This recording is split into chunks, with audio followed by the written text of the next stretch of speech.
মুসলিম TV, সুস্থ সংস্কৃতির প্রত্যাশায়। আউযু বিল্লাহি মিনাশ শাইতানির রাজীম। বিসমিল্লাহির রাহমানির রাহিম। ইয়া صاحبي السجن أرباب متفرقون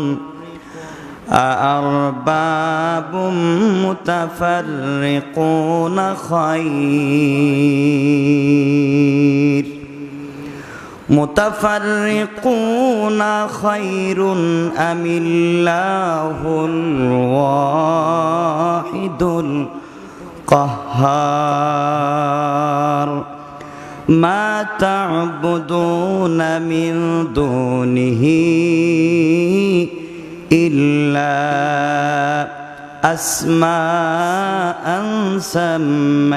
سميتموها أنتم وآباؤكم ما أنزل الله بها من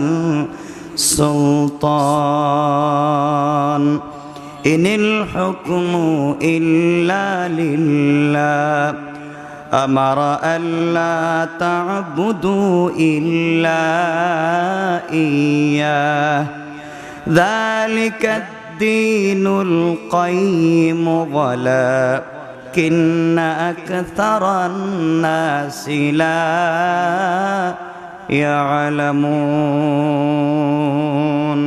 صدق الله العظيم وصدق رسوله النبي الكريم ونحن على ذلك من الشاهدين والشاكرين والحمد لله رب العالمين।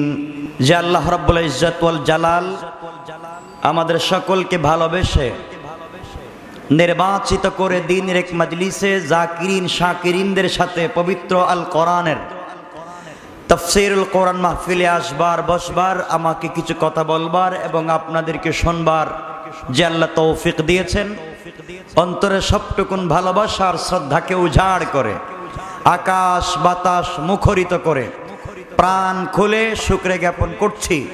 আওয়াজ করে পড়ি আলহামদুলিল্লাহ,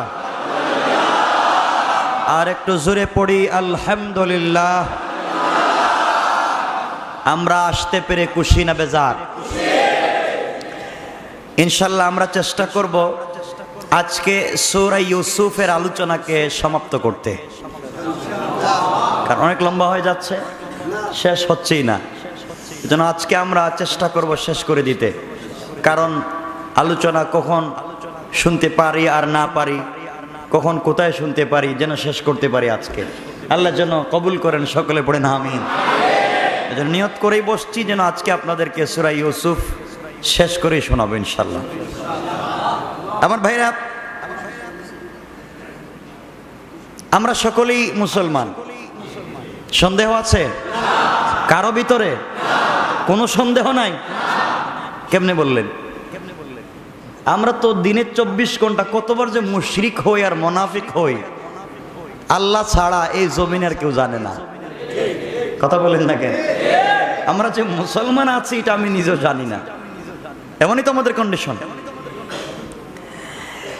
কোরআনে কারীমের 12 এবং 13 নম্বর পারা মিলিয়ে আল্লাহ সূরা ইউসুফে যে আলোচনা করেছেন, যে বিষয় আমাদেরকে শিক্ষা দিয়েছেন, সে বিষয় হলো সবরে জামিল, ধৈর্য ধরা।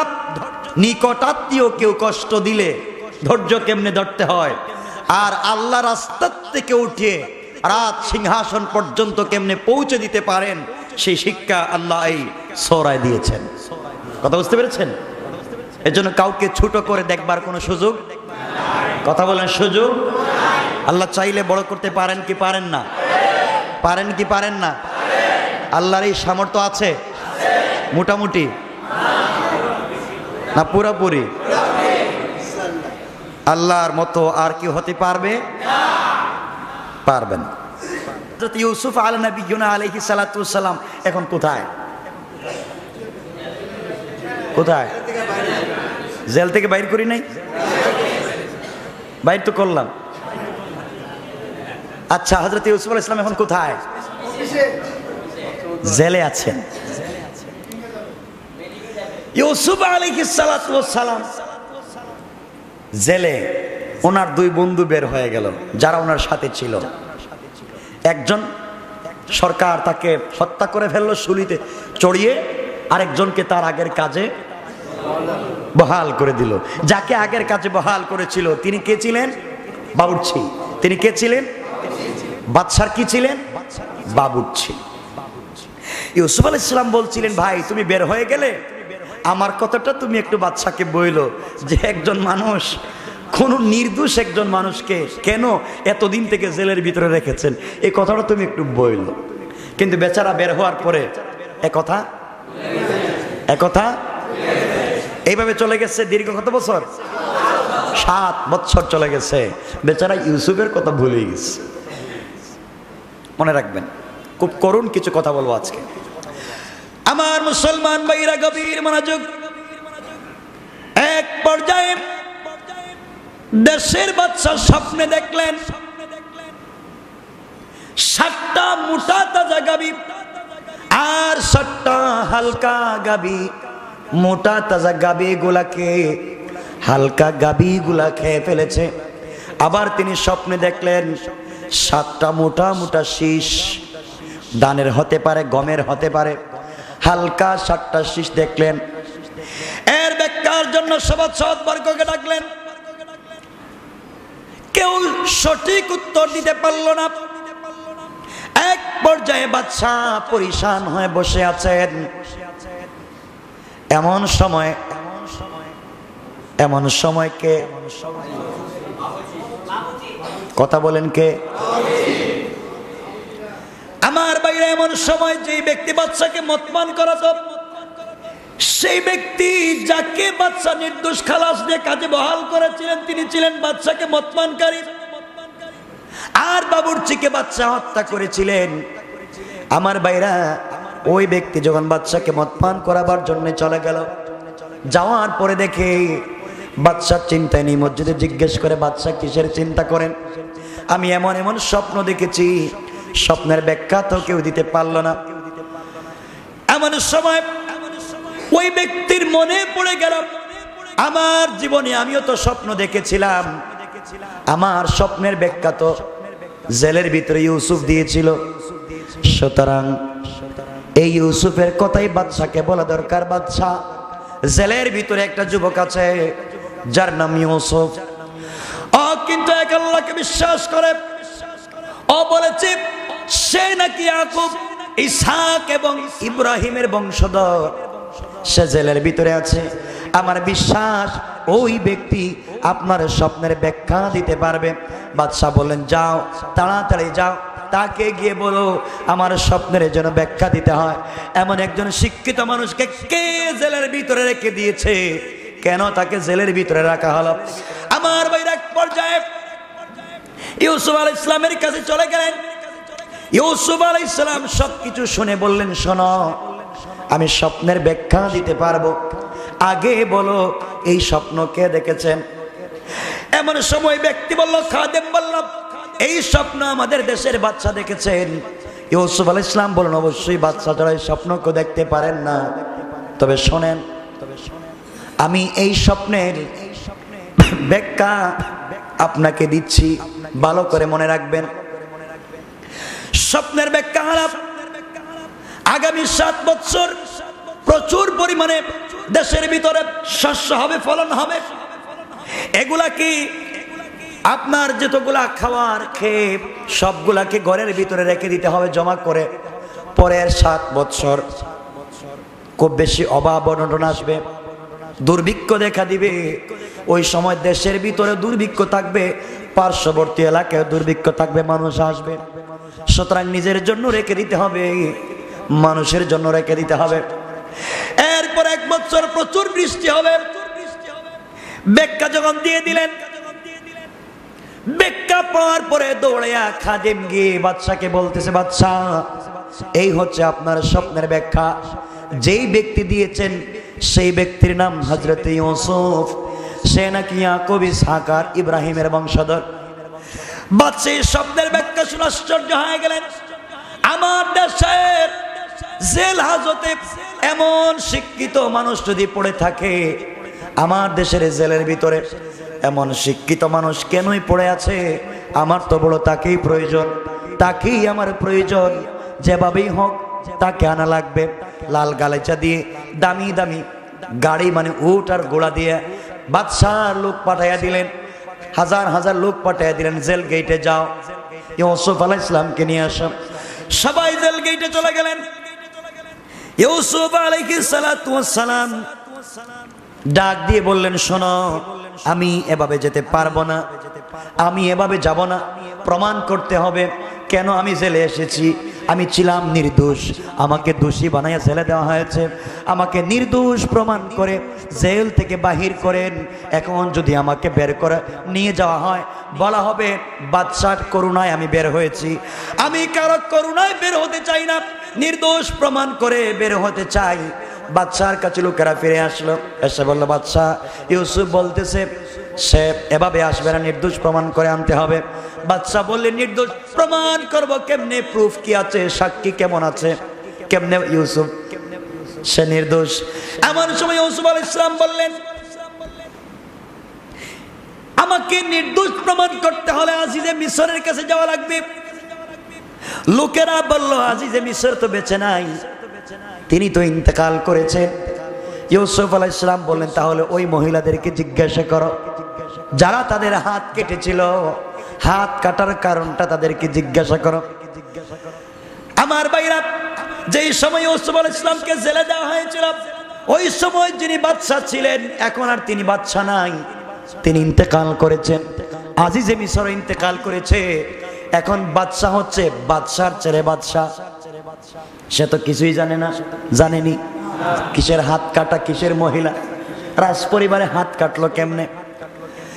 সমস্ত মহিলাদেরকে ডেকে একত্রিত করলেন আর ডাক দিয়ে বলেন, মহিলারা বলো, তোমরা কোন দিন কেন হাত কেটেছিলে? তোমরা কি ইউসুফকে ফুসলাতে চেয়েছিলে অন্যায় কুকর্মের জন্য? সমস্ত মহিলারা বলল, না, আমরা তো এই কাজ করি নাই। আজিজে মিশরের স্ত্রী জুলাইখা ইউসুফের সঙ্গে কুকর্ম করতে চেয়েছিল। এই কথা গোটা দেশের মানুষ শোনার পরে এই জুলাইখা আমাদেরকে দাওয়াত করে বাসায় নিয়ে একটা আপেল দিয়ে আপেল কেটে খাওয়ার জন্য বলেছিল। এই সময় ইউসুফ আমাদের সামনে দিয়ে বের হয়েছিল।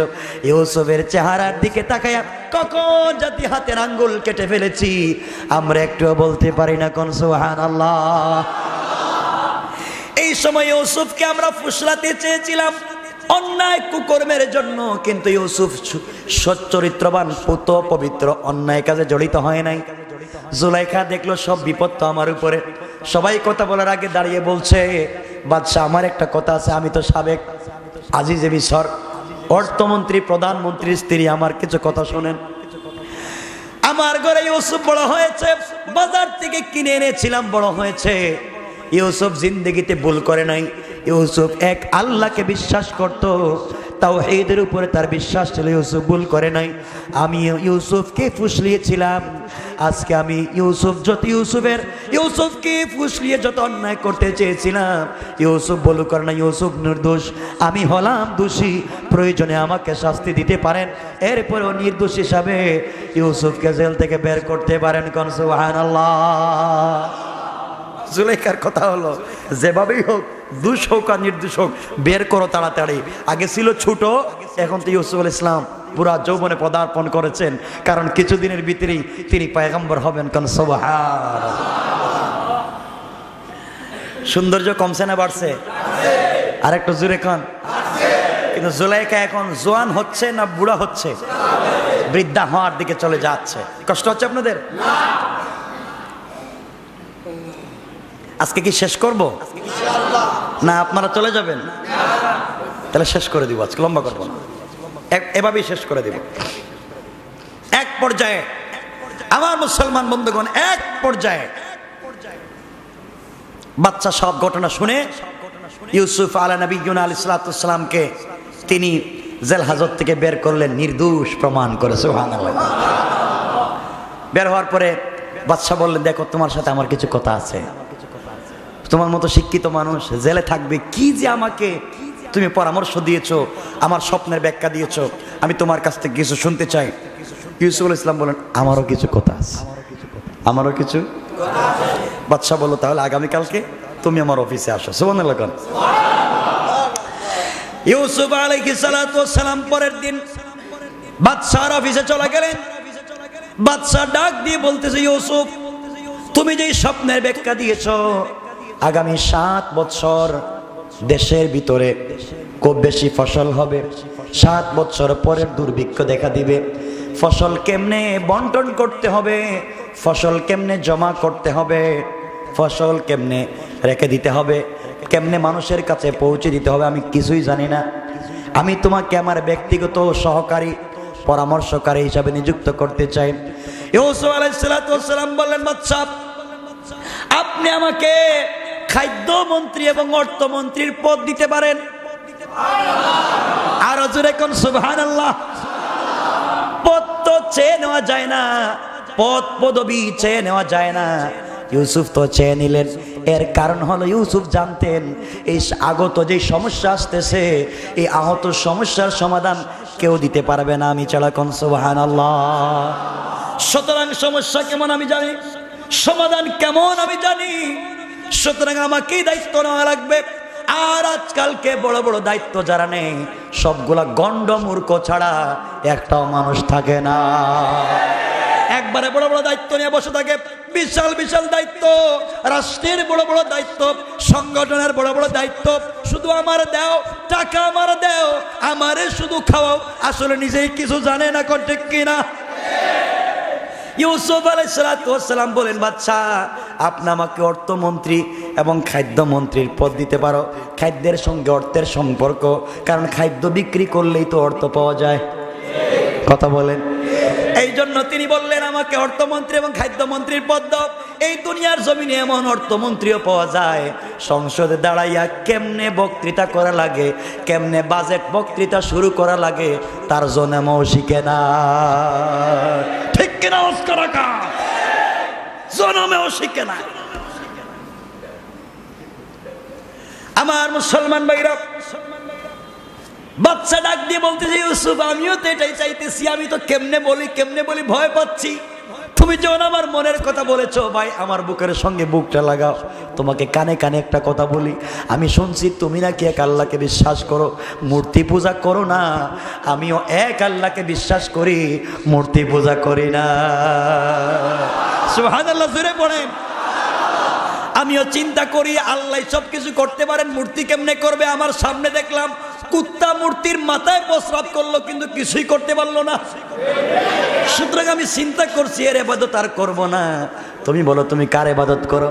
ইউসুফ আলাইহিস সালাম বলেন, আমি এক আল্লাহর ইবাদত করি, যিনি আমাকে বাইদের হাত থেকে বাঁচাইয়া, আমাকে গর্তের মধ্যে ফেলে কূপ থেকে উঠাইয়া এই বাজারে এনে মালিক ইবনে জারের মাধ্যমে এই বাজারে বিক্রি করে, আজিজে মিশরের মাধ্যমে তারা করে নিয়ে বড় করে জেলের ভিতরে নিয়ে জেল থেকে বাহির করে খাদ্য এবং অর্থমন্ত্রী যে আল্লাহ বানাতে পেরেছেন, আমি ওই আল্লাহর ইবাদত করি। কোন সুবহানাল্লাহ। কেমনে আল্লাহ ইউসুফ আলাইহিস সালামকে কোথা থেকে কোথায় নিয়ে গেলেন। যাই হোক, ইউসুফ আলাইহিস সালাম এখন অর্থমন্ত্রী এবং কষ্ট হচ্ছে। আচ্ছা, ইউসুফ আলাইহিস সালাম এখন সারা দেশে ঘোষণা করলেন, ক্ষেত করো, 1 হাত 1 বিঘা জমি আধ হাত জায়গা ফাঁকা রাখা যাবে না। গড়ের পিছন যেখানে যা পাও সব জায়গায় ক্ষেত করো, ছাদের উপরও ক্ষেত করো। এখন বাংলাদেশে দেখেন না ছাদ কৃষি, আর এটা তো ইউসুফ আজ থেকে হাজার হাজার বছর আগে করছে। সুবহানাল্লাহ, এটা তো ইউসুফের ফর্মুলা, ইউসুফ আলাইহিস সালামের থেকে। দেশের যে জায়গা পাও ক্ষেত করো। ক্ষেত করা হলো গোটা দেশে একাধারে কয় বছর? 7 বছর ক্ষেত করা হলো।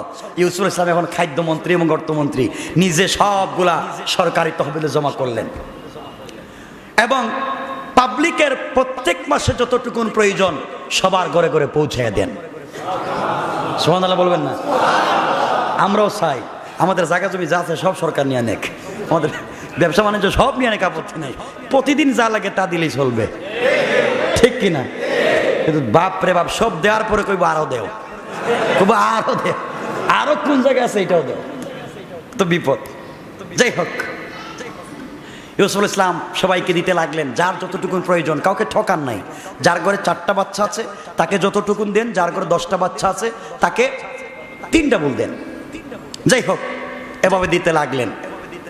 7 বছর শেষ হয়ে গেল, বিপুল সারা দেশে সবার মুখে মুখে ইউসুফ আর ইউসুফ। আর ভালো মানুষ হলে মানুষ স্লোগান দিবে না? এবং খারাপ মানুষ হলে স্লোগান দেয়, ভয়ে দে, ভয়ে ভয়ে দে। ইউসুফ ইসলাম গোটা দেশের মানুষের কাছে ফেমাস, পপুলার মানুষ। কিন্তু তিনি তো আর বাদশা না, বাদশার আর কেউ চিনে না, সবটাই ইউসুফ। এমন সময় আল্লাহ রাব্বুল ইজ্জতুল জালাল ইউসুফ ইসলামকে নবুয়ত দান করলেন। সুবহান। ইউসুফ ইসলাম বাদশাকে বললেন, আল্লাহ আমাকে নবুয়ত দিয়েছেন। বাদশা বলেন, আমারে আগে কালিমা পড়ে মুসলমান বানাও। বাদশা একদিকে বাদশা, অপরদিকে ইউসুফ ইসলামের উম্মত। নবীর উপরে তার উম্মতের কথা বলার সাহস নাই, আছে? তাইলে তুমি থাকো, তবে তুমি আমার উম্মত। হযরত ইউসুফ ইসলাম 7 বছর জমা করলেন। দুর্ভিক্ষ চলে আসলো। দুর্ভিক্ষ যখন চলে আসলো, ক্ষেত নাই, কি দুর্ভিক্ষ দেখা দিয়েছে। যার ঘরে যা প্রয়োজন, যতটুকুন যেখানে লাগবে ইউসুফ পৌঁছাতে লাগলেন, খুব চিন্তাশীলের মাধ্যমে, যেন বেশি না যায় আবার কম না যায়, কেউ যেন কষ্ট না পায় আবার কারো পক্ষে যেন বেশি না যায়। আমরা হইলে ছেলে আছে 3টা, নাম লেখে সরকার রেখে একদম বাধা দো, আমরা তো 6 ভাই। কথা কন নাকি? আল্লাহ, কালকের এক কথা বলি। কালকে আমাদের ঢাকা শহরে, ঢাকা দক্ষিণ সিটি, আমি এক জায়গায় বসে আছি, ধরেন সিটি কর্পোরেশন। তো একজন মহিলা আসছে এই বিধবা ভাতার জন্য, 2-3 বার নিয়েছে। তো একজন বলতেছে, তুমি তো 2-3 বার নিয়েছো, ভাতা তো নিচ্ছ। কয় হ্যাঁ নিচ্ছি। কয় তোমার হাজবেন্ড কি আছে? আছে তো। কি কয়? আর ভাতা নিচ্ছে কিসের? বিধবা ভাতা। হাজবেন্ড আছে আবার বিধবা ভাতা নিতেছে। তো সরকার কেমনে বাঁচাবে? কোন আমরাই তো বড় সুর হয়ে গেছি, ঠিক কিনা? জোরে কর। স্বামী আছে, কই বিধবা ভাতা নেই। আল্লাহ মাফ করুক, জোরে কোন আমিন। ইউসুফ ইসলাম বন্টন করতে লাগলেন। এই অবস্থা এক সময় আস্তে আস্তে মিশর থেকে এই অবস্থাটা কেনান পর্যন্ত চলে গিয়েছে। ইউসুফ ইসলামের বাড়ি, ইয়াকুব আলাইহিস ইসলামের বাড়ি যেখানে, কোথায়? কেনান না? কেনান পর্যন্ত দুর্ভিক্ষে পড়ে গেছে। গোটা বিশ্বে ইউসুফ ইসলামের নাম ছড়িয়ে পড়ছে। ইউসুফ আর কেউ জানে না, সকলেই অর্থমন্ত্রী, প্রধানমন্ত্রী, অর্থমন্ত্রী আর খাদ্যমন্ত্রী। কি একজন অর্থমন্ত্রী, খাদ্যমন্ত্রী। ইয়াকুব আলাইহিস ইসলাম শুনলেন, বলেন, শুনো, তার ছেলে কয়টা এখন আছে? 11টা। 11টা আছে না? বলেন, শোনো, তোমরা এক কাজ করো। শুনছি মিশরে একজন ভালো বাদশাহ, প্রধানমন্ত্রী, অর্থমন্ত্রী, খাদ্যমন্ত্রী, তার কাছে গেলে ফিরিয়ে দেন। আমরা যে হযরত ইয়াকুব আলাইহিস ইসলামের পরিবারের তখন মানুষ সংখ্যা 65 জন, 65 পরিবারের সদস্য সংখ্যা ইউসুফ আলাইহিস ইসলামের। তিনি বললেন, দেখো, তোমরা এক কাজ করো, এই বাদশার কাছে যাও। শুনছি তিনি নাকি যেই জিনিসের দাম 100 টাকা তিনি রাখেন 10 টাকা, মানে শুধু চাষ করার খরচটা বাদে বাকিগুলা ফ্রিতে দেন। সুতরাং তোমরা এই বাদশার কাছে যাও, আমাদের বিপদের কথা বলো, এবং আমি যে পয়গম্বর এই কথাটা বইলো যে আমার নাম ইয়াকুব, বলে বইলো যে আমরা বড় বিপদে আছি, আমাদের বাবা বড় অসুস্থ, আপনি যদি আমাদেরকে একটু সহযোগিতা করতেন, আর আমার কাছে কিছু পুরাতন টাকা আছে, টাকাগুলো নিয়ে যাও। কিন্তু তোমাদের সাথে আমি আমার সব ছোট ছেলে বিনিয়ামিনকে দিব না, কারণ তোমরা ইউসুফের সঙ্গে যে ব্যবহার করছো বিনিয়ামিনের সঙ্গে করতেও পারো, আমি দিব না। 10 ভাই চলতে লাগলেন। কোথায় যাচ্ছেন? মিশরে যাচ্ছেন। কার কাছে? তারা কি আর জানে ইউসুফ? আমার মুসলমান ভাইরা, এক পর্যায়ে সবাই যখন মিশরে প্রবেশ করল, মিশরে প্রবেশ করার পরে পয়গম্বরের ছেলে তো সব থাকলা জোয়ান সমান। আল্লাহু আকবার। পর্যায়ে দেশের ভিতরে প্রবেশ করার পরে যখন ত্রাণ দেওয়া হচ্ছে, তারা বলল, ভাই ত্রাণ আমরা নিতে এসেছি ঠিকই, কিন্তু তোমাদের খাদ্যমন্ত্রী, অর্থমন্ত্রীকে আমাদেরকে একটু দেখাইয়া দিতে পারবে? কেউ বলেছেন ইউসুফ আলাইহিস সালাম তখন প্রধানমন্ত্রী হয়ে গেছেন, একটু কথা বলতে চাই ওনার সঙ্গে। ইউসুফ আলাইহিস সালাম এমন সময়ে কয়েকদিন আগে উনি চিন্তা করলেন ওনার একজন বিশ্বস্ত দেহরক্ষীর দরকার, বিশ্বস্ত লোকের দরকার। সব কাজ, সব কথা যার সঙ্গে শেয়ার করা যায়, মনের ব্যথা বলা যায়।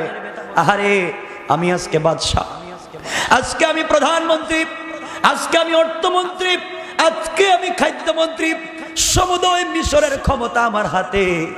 জানি না আমার বাবা ইউসুফ বলে ইয়াকুব কেমন আছেন জানি না। কোনোভাবে যদি আমি আমার বাবার খবরটা নিতে পারতাম। এমন সময় তাকিয়ে দেখেন দরজার মধ্যে ধাক্কা ধাক্কি। জিজ্ঞেস করলেন কিসের ধাক্কা? সবাই বললেন, স্যার একজন বৃদ্ধ লোক আপনার দরবারে আসতে চায়। ইউসুফ আলাইহিস সালাম বললেন, তাকে আসতে দাও। কে সে? লোকটা এসেই ইউসুফের পায়ে ধরে বলতেছেন, বাদশাহ আপনি আমাকে, প্রধানমন্ত্রী আপনি আমাকে মাফ করে দেন। আমি মালিক ইবনে জার, যাকে আমি ওই ব্যক্তি, আমি আপনাকে কিনে নিয়ে এনেছিলাম, বাজারে বিক্রি করেছিলাম, ওই ব্যক্তি আমি। ইউসুফ আলাইহিস সালাম বলেন, উঠো, এইভাবে কান্না করতে হবে না। তুমি আমাকে কূপ থেকে এনে বাজারে বিক্রি করে যেমন ইচ্ছা তেমন জায়গায় বিক্রি করো নাই, ভালো জায়গায় বিক্রি করেছিলে। এই জন্য আজকে আমি প্রাইম মিনিস্টার হতে পেরেছি, প্রধানমন্ত্রী হতে পেরেছি, অর্থমন্ত্রী, খাদ্যমন্ত্রী হতে পেরেছি। সুতরাং মালিক ইবনে জার, আজকের থেকে তোমার আর কোনো চিন্তা নাই। আজকের থেকে আমি প্রধানমন্ত্রীর একান্ত দেহরক্ষী হলা তুমি। মালিক ইবনে জারকে নিয়ে মাঝে মাঝে বলতেন, চলো বাজারে যাই, তুমি যেখানে আমাকে রাখিয়া বলছিলা, আমার কাছে একটা গুলাম আছে খুব সুন্দর, এই জায়গাটা আমাকে একটু দেখাইয়া দাও।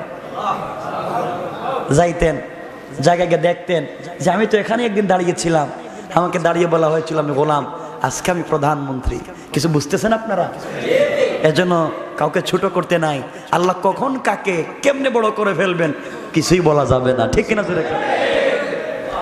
ইউসুফ আলাইহিস সালাম বললেন, শোনো মালিক ইবনে জার, এখানে রুমটাকে সুন্দর করতে হবে, পরিষ্কার রাখতে হবে, বাতাসের ব্যবস্থা করতে হবে, যেন কোনো গোলামকে আনা হলে কষ্ট না পায়। আসলেন, বাসায় আসলেন, মালিক ইবনে জারকে বললেন, শোনো আমার অনেক কষ্ট, তুমি তো জানো আমার বাবার নাম ইয়াকুব, তুমি তো জানো আমার বাবা একজন পয়গাম্বর, আমিও পয়গাম্বর, তুমি জানো আমার বাবার নাম ছিল ইসহাক, তুমি তো জানো ইসহাকের বাবার নাম ছিল হযরত ইব্রাহিম, আমি এই বংশের লোক, কিন্তু আমার বাবা কেমন আছেন আমি জানি না। আমার সবথেকে কষ্ট হয়, আমার একটা ছোট্ট ভাই ছিল, তার নাম ছিল বিনিয়ামিন। বাবা মা মারা যাওয়ার পরে বাবা করলেন কি, যে আমাদের দুই ভাইকে দুই পার্শ্বে শোয়া তিনি মধ্যখানে শুইতেন, আমরা দুই ভাই বাবাকে জড়িয়ে রাত্র কাটিয়ে দিতাম। কিন্তু আমার ভাইটা কেমন আছে জানি না, বাবা কেমন আছেন জানি না, কোনোভাবে যদি জানতে পারতাম। কিন্তু আল্লাহ হযরত ইউসুফ ইসলামকে নোটিশ করে দিয়েছেন, ইউসুফ লাইন ক্রস করা যাবে না, আবেগী হয়ে আর কথা বলা যাবে না, পরিচয় ওপেন করা যাবে না, আমি যতক্ষণ না বলবো পরিচয় ওপেন করবো না। সুবহানাল্লাহ। বাসায় আসছেন, একজন এসে বলতেছে, স্যার কিছু লোক কেনান থেকে এসছে আপনার সাথে দেখা করতে চায়। কেনানের নাম শুনে চোখ থেকে পানি ছেড়ে দিয়েছেন, আহারে আমার বাবা এই দুর্ভিক্ষে কেমন আছেন জানি না, দেখি কেনান থেকে কে আসছে। ইউসুফ আলাইহিস সালাম বলেন, আমার কাছে পাঠিয়ে দাও। 10 জন যখন ইউসুফের সামনে হাজির, ইউসুফ আলাইহিস সালাম তাকায়া দেখেন, আহারে এরা তো আমার ভাই, তারাই আমাকে কূপে ফেলে দিয়েছিল, তারাই আমাকে গোলাম বলে বিক্রি করেছিল, এরা তো আমার দোষ পায়। পরিচয় ওপেন করলেন না। তিনি বললেন, আপনারা কি চান? চোখ থেকে আস্তে আস্তে পানি ছাড়লেন আর কাঁদলেন, আপনারা কি চান, কেন এসছেন একটু বলেন। প্রধানমন্ত্রী, শুনেছি আপনি অনেক দয়াবান মানুষ, আমাদের বাবা একজন পয়গাম্বর, তার নাম ইয়াকুব। ইউসুফ আলাইহিস সালামকে আল্লাহ জানিয়ে দিয়েছেন, ইউসুফ নোটিশ করলাম, জিজ্ঞাসা করো না তোমাদের বাবা কেমন আছে। এই কথা বলতে পারবা না, কিছুই জিজ্ঞাসা করতে পারবা না, কোনো কথা নাই। এক পর্যায়ে ইউসুফ আলাইহিস সালাম বললেন, কি চাও বলো। সবাই বলল, আমরা এসেছি, টাকা নাই, কিছু নাই, অল্প টাকা নিয়ে এসেছি, আমরা 10 ভাই এসেছি, আপনি যদি আমাদেরকে কিছু খাবার দিতেন।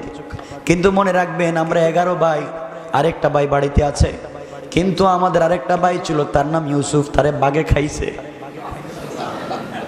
ইউসুফকে বাঘে খাইছে। আমরা 11 ভাই আছি, এক ভাইকে বাড়িতে রেখে আসছি বাবার কাছে, বাবার চক্ষু অন্ধ হয়ে গেছে, চোখে দেখেন না। এজন্য বাচ্চা, নবীর সন্তান হিসাবে বলতেছি, মিথ্যা বলতেছি না, আমাদেরকে 11টা উটের পিঠে আমাদেরকে খাবার দিয়ে দেন, 11টা উটের পিঠে খাবার দিয়ে দেন, আমরা নিয়ে যাই। ইউসুফ আলাইহিস সালাম বললেন, ঠিক আছে, এদের খাদ্যগুলা তোমরা বস্তাবন্দি করো। খাদ্যগুলা বস্তাবন্দি করা হচ্ছে। ইউসুফ আলাইহিস সালাম ওজুরে কাঁদতেছে, না হারে এগুলা তো আমার ভাই, কিন্তু বলতে পারতেছি না, বাবার কথাও জিজ্ঞাসা করতে পারতেছি না, মা কেমন আছে জানি না, কারো কথাই বলতে পারতেছি না, আমার ভাইটা কেমন আছে। যেই ভাই আমার কাঁধে ধরে ধরে হাঁটতো আর বলতো ইউসুফ, এই 10 ভাই তো আমাদের 2 ভাইকে দেখতে পারে না, যদি বাবা মারা যায় কেমন হব। আজকে আমি নাই, আমি জানি না আমার ভাই কোথায় আছে। হযরত ইউসুফ আলাইহিস সালাম তাদের খাবার যখন একত্রিত করা হলো, তিনি বললেন, এই 10 জন লোককে তোমরা ভিআইপি অফিসে নিয়ে, সরাসরি প্রধানমন্ত্রীর অফিসে নিয়ে তোমরা ভালো করে খাওয়াইয়া দাও, দাওয়াত খাওয়াও।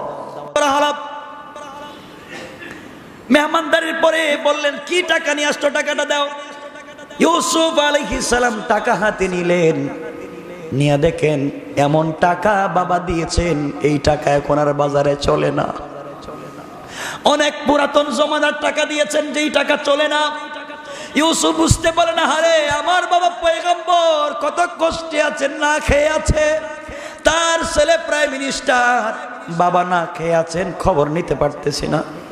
সবগুলা টাকা একত্রিত করে তিনি একটা তাদের খাবারের বস্তার ভিতরে ঢুকাইয়া দিলেন, আর ডাক দিয়ে বলেন, শোনো, তোমরা যদি আগামীতে আবার আসতে হয়, 10 জন আসলে তোমরা আমার সীমান্তের ভিতরে ঢুকতে পারবে না, অবশ্যই তোমরা 11 জন আসতে হবে, তোমাদের যেই ভাই বাড়িতে আছে তাকে নিয়ে আসতে হবে, নচেত বলবো তোমরা আমার সঙ্গে প্রতারণা করেছো, তোমাদের কোনো ভাই নাই। সত্যি যদি ভাই তাকে আমার কাছে নিয়ে আসো, তোমরা 11 জন আসবে। বড় ভাই ইহুদা বলল, বাদশাহ শুনেন, ইউসুফকে বাগে খাওয়ার পরে আমার বাবা বিনিয়ামিনকে কোথাও দেন না, বৃদ্ধ মানুষ, আমরা চেষ্টা করবো আনার জন্য এবং বুঝাবো বাবাকে আনবার জন্য, আপনি আশ্বস্ত করলাম আপনাকে নিয়ে আসবো। ইউসুফ আলাইহিস সালাম বললেন, শোনো, আমার সীমানার ভিতরে যদি আসতে হয়, অবশ্যই তোমাদের ভাইকে নিয়ে আইসো, আর তোমাদের ভাইকে যদি না নিয়ে আসো, আমার সীমান্ত এলাকায় আসতে পারবা না। এর অর্থ হলো ইউসুফ বলতেছেন, আল্লাহ 35টা বছর হয়ে গেল, যেই ভাই আমার মতো আর 10 বছরের বালক ছিল, শিশু ছিল বিনিয়ামিন, 35 বছরের ভিতরে দেখি নাই ভাই কেমন হয়েছে, ভাইকে দেখতে চাই, কোন কৌশলে যদি আনতে পারি, ভাইকে একটা নজর দেখতে চাই। কোন সুবহানাল্লাহ। আমার ভাইরা তারা চলে গেল, কাফেলার সঙ্গে চলে যাচ্ছে 10 ভাই, 11টা উটের পিঠে 2 বস্তা করে খাবার। কয় বস্তা হয়েছে? 22 বস্তা।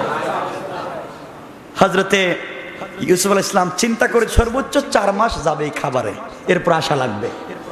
তিনি সিস্টেম করে দিয়েছেন যেন 4 মাস পরে আশা লাগে। যাওয়ার সময় কাফেলার লোক জিজ্ঞেস করে, বাইরে তোমাদের সঙ্গে বাচ্চা দেখলাম, সুন্দর সুন্দর কথা বললো, দাওয়াত খাওয়ালো, তোমাদের সঙ্গে বাচ্চার কিসের সম্পর্ক? তারা বলে, আমরাও তো চিনি না, কিন্তু আসলেই তো আমাদের সঙ্গে বড় ভালো ব্যবহার করলো। সুবহানাল্লাহ বলবেন। আমরা যদি হতাম বলতাম, হ্যাঁ আমারে তোমরা বাগে খাইছে না, সাইজ করে দি, কেমন খাবারের দরকার নেই, সাইজ করে দি, আমরা এটা করতাম। আমরা যে মানুষ বলতাম, হ্যাঁ আমারে তোমরা কূপে ফালাইয়া গোলাম কইয়া বাজারে বিক্রি করছো 4 টাকায় আর 30 টাকায়, আর এখন কইতেছো বাগে খাইছে না, এদিকে সাইজ করি। এটা হচ্ছিল আমাদের শিক্ষা। ইউসুফ ইসলাম করেন নাই। সবাই চলে গেল বাড়িতে। বাড়িতে গিয়ে বলছে, আব্বা জান, এমন এক বাচ্চার কাছে তুমি পাঠিয়েছিলে বাবা, এত ভদ্র মানুষ এই আল্লাহর জমিনে আর নাই। আল্লাহু আকবার। এত ভদ্র, তোমার নাম শোনার পরে বড় তাজিমের সাথে তোমার নাম নিছে। কিন্তু বাবা তুমি শোনো, একটা কথা বলে দেই। বলছে আমাদের জন্য তার এলাকা, সীমান্ত এলাকা নিষিদ্ধ। যদি আমরা আমাদের বাইকে নিয়ে যেতে না পারি, আমরা যদি আমাদের বাইকে নিয়ে যেতে না পারি, আমাদের জন্য সীমান্ত এলাকা নিষিদ্ধ, আর যেতে পারবো না। সুতরাং আব্বা জান, আবার যদি আমাদেরকে যেতে হয়, অবশ্যই অবশ্যই বিনিয়ামিনকে নিয়ে যেতে হবে। হযরত ইয়াকুব আলাইহিস সালাম বলেন, তোমরা কি ওই কথা বলতে চাও? তোমরা আমার ইউসুফের সঙ্গে যা করেছো, বিনিয়ামিনের সঙ্গে যে তা করবে না, এর কি গ্যারান্টি আছে? সুতরাং আমি তোমাদের হাতে দিতে চাই না। আমার মুসলমান বন্ধুগণ তারা বলতেছে, বাবা আমরা সত্য কথাই বলছি, আমাদেরকে কিন্তু যেতে দিবে না। বলছে বাদশা বলছে এই দেশের ভিতরে ঢুকাই যাবে না বিনিয়ামিনকে না নিয়ে গেলে। এই কথা বলে তারা বললেন, বাবা আসেন, আপনি তো দেখবেন না 22 বস্তা খাবার নিয়ে এসেছি। এক এক বস্তা খুলতে লাগলেন। হঠাৎ করে ঝন করে এক বস্তার ভিতর থেকে টাকাও বের হয়ে গেছে। আল্লাহু আকবার। সবাই বলতে লাগলো, আব্বা আমরা আর কি চাই? আমাদের তো আর চাওয়ার কিছু নাই, আমরা তো খাদ্য পাইছি, টাকাও পাইছি। আল্লাহু আকবার। বাবা বাচ্চা তো ভালো মানুষ, খাবার দিছে দিছে, বস্তার ভিতরে টাকাও দিয়ে দিছে। কোন সুবহানাল্লাহ। ইয়াকুব চিন্তায় পড়ে গেলেন, এমন বাচ্চা আবার কে রে?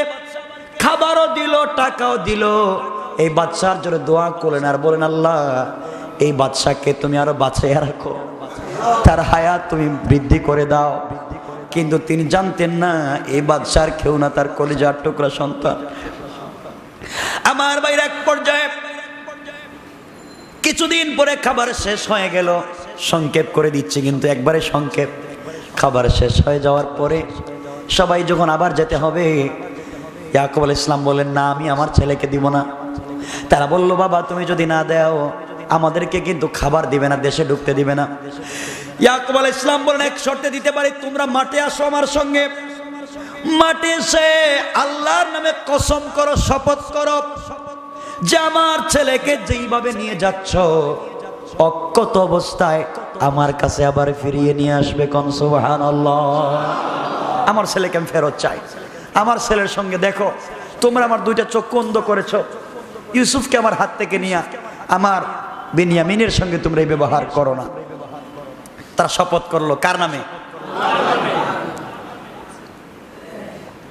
আল্লাহর নামে।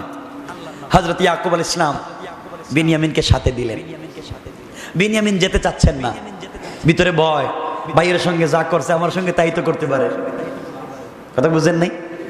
এদিকে ইউসুফ আলাইহিস সালাম চিন্তা করেন, কিরে 4 মাস তো হয়ে যাচ্ছে মোটামুটি, এরা দেখি আসে না কেন? খাবারের যে হিসাব করে দিলাম এই ডেট তো শেষ প্রায়, এরা আসতেছে না কেন? তিনি এদের অপেক্ষা করতেছেন ভাইয়ের, আমার ভাইকে একটু দেখতে চাই। এক পর্যায়ে তারা যেতে লাগলো। ইয়াকুব আলাইহিস সালাম বলে দিলেন, শোনো তোমরা তো যাবি, শপথ করেছো আল্লাহর নামে আমার ছেলেকে আমার কাছে পৌঁছায় দিবে। হ্যাঁ, দুর্ঘটনা যদি আল্লাহর পক্ষ থেকে কোনো দুর্ঘটনা ঘটে যায় সেটা তো কারো হাত নাই, কিন্তু তোমরা কোনো অন্যায় করো না। 1 নম্বর। 2 নম্বর হলো, শোনো তোমরা 11 ভাই, কেউ যদি জানতে পারে এক বাবার 11 ছেলে, তোমরা 11 ভাই, তাহলে তোমাদের তো মানুষ একবার ধ্বংস করে ফেলবে। কারণ মানুষের চোখ তো খুব ভালো, খুব ভালো চোখ না মানুষের, খারাপ। সুতরাং তোমরা 11 ভাই 11 দরজা দিয়ে ঢুকবে, আলাদা আলাদা হয়ে ঢুকবে, আর ঢুকে ভিতরে গিয়ে তোমরা একত্রিত হবে। ঠিক আছে। সংক্ষেপ, ইউসুফ আলাইহিস সালামের কাছে তারা 11 ভাই একবারে সীমান্তের কাছে গিয়ে 11টা গেট দিয়ে 11টা দরজা দিয়ে ঢুকলেন। বাদশার কাছাকাছি চলে গেলেন। বাদশার পাশাপাশি যে কাছাকাছি যখন চলে গেছেন, বাদশা আমরা আবার এসছি, এই যে আমাদের ছোট ভাই, তার নাম বিনিয়ামিন। সুবহানাল্লাহ বলবো। বিনিয়ামিনের দিকে তাকাইয়া ইউসুফ আলাইহিস সালাম দেখতে, আহারে আমার ছোট ভাই কত বড় হয়ে গেছে, কিন্তু বলতে পারতেছেন না ভাই আমিও তোর ভাই, বলতে পারতেছেন না, বলতে পারতেছেন না আমি তোর ভাই। তিনি বলেন, ঠিক আছে ভালো করেছো, তো তোমার নাম কি? আমার নাম বিনিয়ামিন। আচ্ছা, তুমি কাঁদতেছো কেন? কাঁদতেছি এই জন্যে যে আমার বাবা আমার জন্য কাঁদতেছেন। আমার এক ভাই ছিল ইউসুফ, ওটারে বাঘে খাইছে। এখন আসছি ভাইদের সাথে, বাবার জন্য কান্না করতেছি। বাবা তো এমনি কষ্ট পায়, আমার জন্য আরো কষ্ট করতেছে। কখন বাবার কি হয় বলতে পারতেছি না। ইউসুফ জিজ্ঞাসা করতে পারতেছেন না তোমার বাবা কেমন আছেন, কারণ সেই বাবা তো নিজের বলতে পারতেছে না। কত কষ্ট পয়গম্বরের ইসলামের জন্য কত কষ্ট করেছেন, ইসলামের জন্য কত কষ্ট সহ্য করেছেন, কিছু বলতে পারতেছেন না। এক পর্যায়ে তিনি বললেন, যাও ওদের খাবার বস্তা বন্দি করো আর ওদের জন্য মেহমান খানায় খাবারের ব্যবস্থা করো। তারা সর্বমোট কয়জন এখন? 11 জন। কিন্তু 12 ভাই একত্রিত হয়েছেন, কিন্তু ইউসুফকে তো কেউ চিনে না। ইউসুফ সবাইকে চিনে। তিনি বললেন, আপন মায়ের পেটের 2 ভাই এক প্লেটে বসবা। আপন মায়ের পেটের 2 ভাই এক প্লেটে বসবে, 2 জন 2 জন করে প্লেটে বসো। ইউসুফের অবস্থা, ইউসুফ আলাইহিস সালাম জানতে চান, দেখি আমার ভাই বিনিয়ামিনের সঙ্গে এরা কি আচরণ করে। সুবহানাল্লাহ বলবেন না? এখনো বলতেছেন না। এক পর্যায়ে খাবারের ব্যবস্থা করা হলো। ইউসুফ আলাইহিস সালাম এসে দেখেন যে তারা 10 ভাই 5টা প্লেটে 2 জন করে বসে গেছে। আর হযরতে বিনিয়ামিন কাঁদতেছেন একা একা। তিনি বললেন, তুমি কাঁদতেছো কেন ভাই? কেন কাঁদতেছো? তিনি বললেন, আজকে ওরা 10 ভাই 5 প্লেটে ভাই ভাই হইয়া বসেছে। আমারও একটা ভাই ছিল ইউসুফ, যদি থাকতো আমিও তাকে নিয়ে বসতে পারতাম, কিন্তু আমার ভাই নাই, এজন্য আমি একা বসে আছি। তিনি তাদেরকে বললেন, কেন এই ভাইকে আলাদা রাখছো? তারা বলল, বাদশা আপনি জানেন না, ও আমাদের মায়ের পেটের ভাই না, ও আলাদা মায়ের পেটের ভাই, এক বাবা 2 মা। এজন্য আপনি বলছেন মায়ের পেটের ভাই ভাই একত্রিত হওয়ার জন্য, এজন্য আমরা একত্রিত হয়ে বসছি। ও আমাদের মায়ের পেটের ভাই না, তো এজন্য ওকে আলাদা দিয়েছি। ইউসুফ আলাইহিস সালাম বুঝতে পারলেন এদের ভিতরটা কতটুকু কালো হয়ে আছে। তিনি বললেন, শোনো, তোমাদের যদি কোনো আপত্তি না থাকে, তাহলে তোমাদের যেই ভাইয়ের আরেকটা ভাই নাই, এখানে একা বসে আছে, তোমাদের আপত্তি না থাকলে আমার প্লেটে বা তার প্লেটে আমি বসে যাই। আল্লাহু আকবার! আরো জোরে কোন আল্লাহু আকবার! কেমনে কৌশল করছেন, নিজের ভাইয়ের প্লেটে নিজে বসে খাবেন। কত কৌশল করেছেন। তিনি তো বলতে পারবেন না যে আপনারা বসেন আর বিনিয়ামিনকে আমার সাথে দিয়ে দেন, এ কথা বলতে পারবেন না। কত কৌশল করেছেন নিজের ভাইকে কাছে নেওয়ার জন্য। কিন্তু প্রধানমন্ত্রী তো আর সবার সামনে মেহমান খানায় খাবে না। উনি ওনার খাস কামরায় চলে গেছে, বিনিয়ামিনকে সাথে করে নিয়ে গেছে। সাথে করে নিয়ে খাস কামরায় নিজের জায়গায় বসাইয়া বিনিয়ামিনকে বলছেন, খাও। বিনিয়ামিন প্লেটে হাত দিয়ে অজুর দ্বারে চিল্লে চিল্লে কাঁদতেছে।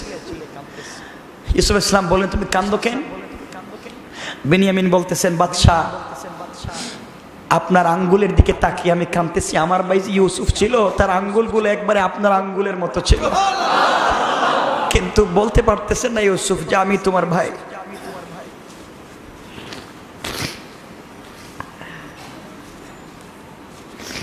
এক পর্যায়ে ইউসুফ আলাইহিস সালাম বলেন, হ্যাঁ তুমি খাও। সে খাচ্ছে না। হযরতে ইউসুফ আলাইহিস সালাম বলে, তুমি খাচ্ছ না কেন? বেনিয়ামিন বলতেছেন, বাদশাহ জাহাপন, আপনি যে কথা বলতেছেন, আমার ভাই এইভাবে মুচকি হেসে হেসে আস্তে আস্তে কথা বলতো। মনে হচ্ছে আপনার কথা শুনে আমার এই 35 বছর আগে হারিয়ে যাওয়া ইউসুফের কথা স্মরণ হয়েছে, এজন্য আমি কাঁদতেছি। তিনি বললেন, তুমি খাও।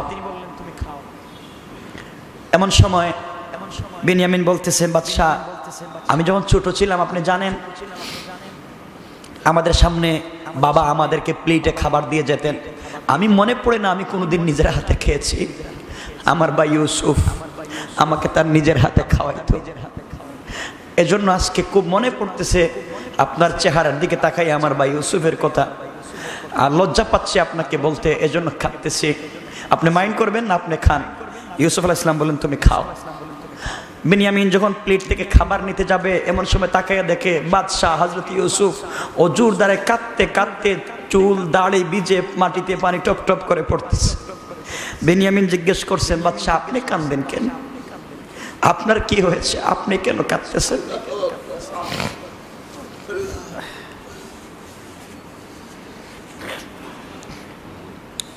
আমার মুসলমান ভাইরা, এমন সময় হযরত ইউসুফ আলাইহিস সালাম কোনো কথার উত্তর দিলেন না, চোখের পানি মুছে বললেন, ভাই তুমি খাও। বিনিয়ামিন যখন খাচ্ছে না, নিচের দিকে তাকাই আছে, এমন সময় হযরত ইউসুফ আলাইহিস সালাতু ওয়াস সালাম বিনিয়ামিনের পিঠের মধ্যে হাত রেখে বুকের সঙ্গে জড়িয়ে বলছেন, বিনিয়ামিন কান্দিস না, 35 বছর আগে হেরে যাওয়া ইউসুফ আমি হলাম তোর ভাই, সেই ইউসুফ। কোন সুবহানাল্লাহ, আল্লাহু আকবার। আমার মুসলমান ভাইরা, এক পর্যায়ে বিনিয়ামিন বলতে লাগলেন, বাদশাহ আপনি কি আমার সঙ্গে মস্করা করছেন? হযরত ইউসুফ বললেন, না রে ভাই, আমি মস্করা করছি না। আমার ভাইরা যখন আমাকে কূপে ফেলে দিয়ে এসেছিল, মালিক ইবনে জার আমাকে কূপ থেকে উঠাইয়া এই মিশরের বাজারে বিক্রি করেছিল। গোলাম হিসাবে বিক্রি হয়ে যাওয়ার পরে এই দেশের আজিজ মিশর আমাকে কিনে নিয়েছিল। কিনে নেওয়ার পরে মিথ্যা অপবাদ দিয়ে আমাকে জেলে দিয়েছিল। দীর্ঘদিন জেল কাটার পরে বের হয়েছি। এখন আমি এই দেশের প্রধানমন্ত্রী, অর্থমন্ত্রী, খাদ্যমন্ত্রী, সব কিছু করেছেন আল্লাহ আমার বাবার দোয়ার বরকতে। আর ও বিনিয়ামিন, শুধু শেষ না, আমার আল্লাহ আমাকে আমার বাবার মতো পয়গম্বর বানিয়ে দিয়েছে। সুবহানাল্লাহ, জুড়ে পড়েন। দুজন কাঁদতে লাগলেন, দীর্ঘক্ষণ পর্যন্ত কাঁদলেন। এমন সময় বিনিয়ামিন কাঁদতেছে আর বলতেছে, ভাইজান আজকে তো আমি তোমাকে দেখলাম, কিন্তু বাবা কেমন আছেন তুমি জানো না। আল্লাহ বলেন, ইউসুফ আর ধৈর্য ধরে লাভ নাই, বাবার কথা জিজ্ঞাসা করো। ইউসুফ বললেন, ভাই বলো বাবা কেমন আছেন? বেনিয়ামিন বলছেন, বাইরে 35 বছর কাঁদতে কাঁদতে বাবা শুধু ইউসুফ ইউসুফ ইউসুফ ইউসুফ বলে কাঁদতে কাঁদতে দুইটা চোখ অন্ধ হয়ে গেছে, এখন আর চোখে দেখেন না। এই জন্যে কান্দি, 35 বছর পরে আমি তো আমার ভাইকে দেখতে পেরেছি, কিন্তু আমার বাবা তো ইউসুফকে দেখতে পারবেন না। ইউসুফ আলাইহিস সালাম চিন্তা করলেন, বেশি সময় বসা যাবে না, কারণ ওরা চিন্তা করবে বাদশার সঙ্গে ভাই কি কথা বলে ফেলে নাকি। কথাবার্তা শেষ হয়ে যাচ্ছে, তিনি বললেন, ভাই আমি তোমার কাছ থেকে যেতে চাই না, ওদের সঙ্গে আমি যেতে চাই না। তোমার সঙ্গে যে ব্যবহার করেছে আমার সঙ্গে ওই ব্যবহার করতে পারে। ইউসুফ আলাইহিস সালাম বললেন, আমি তো কিছুই করতে পারবো না, আল্লাহর পক্ষ থেকে যদি কোনো ইশারা আসে দেখি তোমাকে রাখার কোনো কৌশল করা যায় কিনা। সুবহানাল্লাহ। আজকালকে ভাই তো ভাইকে হত্যা করে ফেলে, আর দেখেন ভাইয়ের কি সম্পর্ক, 35 বছর পরে দেখা। এক পর্যায়ে হযরত ইউসুফ আলাইহিস সালাম তাদের 11টা উটের পিঠে খাবার বুঝাই করে দিলেন। চিন্তা করতে লাগলেন ভাইকে কেমনে রাখা যায়। মালিক ইবনে জারকে কাছে ডাকলেন, বলেন, মালিক শোনো, এই যে ছেলেটা দেখতেছো ও আমার কিন্তু আপন মায়ের পেটের ভাই। আমরা দুই ভাই ছিলাম, 35 বছর পরে পেয়েছি, যে কোনো মূল্যের বিনিময়ে ওকে আমার কাছে রাখা লাগবে। এখন তুমি বলো কোন কৌশল করলে আমার ভাইকে রাখতে পারবো। সুবহানাল্লাহ। কি ভাইয়ের সম্পর্ক। মালিক ইবনে জার বলেন, বাদশা চিন্তা কইরেন না, আপনি যে গ্লাসে পানি পান করেছেন এটা তো বাদশার পান পাত্র, বাদশার গ্লাস। আমি এটাকে তাদের বস্তায় ভরে দিব, পরে চুর বানাইয়া এখানে রেখে দিব। সুবহানাল্লাহ। কি কৌশল করতেছে। তিনি বলেন, আচ্ছা দেখো কি করা যায়। তাদের জন্য 12-11টা গাঁটটি গোল করা হলো এবং বিনিয়ামিনের বস্তার ভিতরে ইউসুফ আলাইহিস সালাম যে গ্লাসে পানি পান করতেন এই গ্লাসটা ঢুকায় রাইখা দিলেন। সবাই যখন চলে যাচ্ছে তিনি বললেন, আবার তোমরা এসো। সবাই চলে যাচ্ছে, বিনিয়ামিন যেতে চায় না, পরিচয়ও দিতে পারতেছে না সবার সামনে, চোখের পানি ছেড়ে ছেড়ে কাঁদতে কাঁদতে যায়। অনেক দূর চলে গেল, হঠাৎ করে বাদশা ইউসুফ বললেন, আমার গ্লাস কোথায় গেল? নিজেই কৌশল তৈরি করেছেন। সভাসদবর্গ বলল, স্যার সত্যি তো আপনার গ্লাস পাওয়া যাচ্ছে না, এই যে লোকগুলো এখানে বসে খানা খাইলো এদের বস্তায় মনে হয় আমার গ্লাস নিয়ে গেছে। মালিক ইবনে জার বলতে হ্যাঁ স্যার ঠিক আছে, আমার মন বলতেছে এদের বস্তায়, আসলে তো সেই রাখছে। কি কৌশল করতেছেন বাইকে রাখবার জন্য। স্যার আমার মন বলতেছে এদের বস্তায় আছে, বলে এদেরকে ডাক দাও। একজন মুয়াজ্জিন, একজন ডাক নেওয়ালা ব্যক্তি, আহ্বানকারী দূরে গিয়ে ডাক দিলেন, হে দলের লোকেরা, তোমরা ফিরে আসো, তোমরা লাসারিকুন, তোমরা তো চোর। আমাদের চোর কইলেন কেন?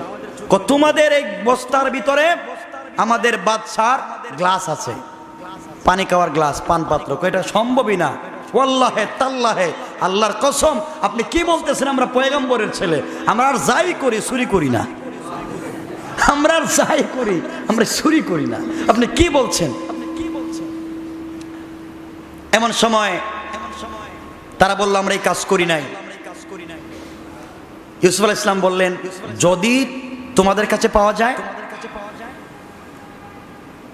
তারা বলল, যদি পাওয়া যায় তাহলে আমাদের দেশের আইন অনুযায়ী যেই জিনিস যার কাছে পাওয়া যাবে সেই জিনিসের বিনিময়ে তাকে রেখে দেওয়া হবে। ইউসুফ বলতেছেন, এটাই তো আমি চাইতেছি, আমি তো এটাই চাইতেছি। কারণ ইউসুফ আলাইহিস সালাম নিজের দেশীয় আইনে চাইলে এটা পারবেন না। আমাদের দেশের একটা সংবিধান আলাদা আইন, ইন্ডিয়ায় আলাদা, এরপরে আমেরিকায় একটা, অস্ট্রেলিয়া একটা, কানাডা একটা, ইংল্যান্ডে আরেকটা, বিভিন্ন দেশের আইন আলাদা আলাদা, আলাদা না, আলাদা আলাদা। সুতরাং তিনি নিজের দেশীয় আইনে এটা নাই যে কেউ চুরি করলে চুরির জিনিসের বদলা যে চুরি করলো তাকে রেখে দিতে হবে, এই আইন কিন্তু মিশরে নাই, কিন্তু কেনানে আছে, কেনানে। এজন্য ইউসুফ বলছেন, তোমরাই বলো যদি চুরিতে কাউকে পাওয়া যায় তাহলে কি করা লাগবে?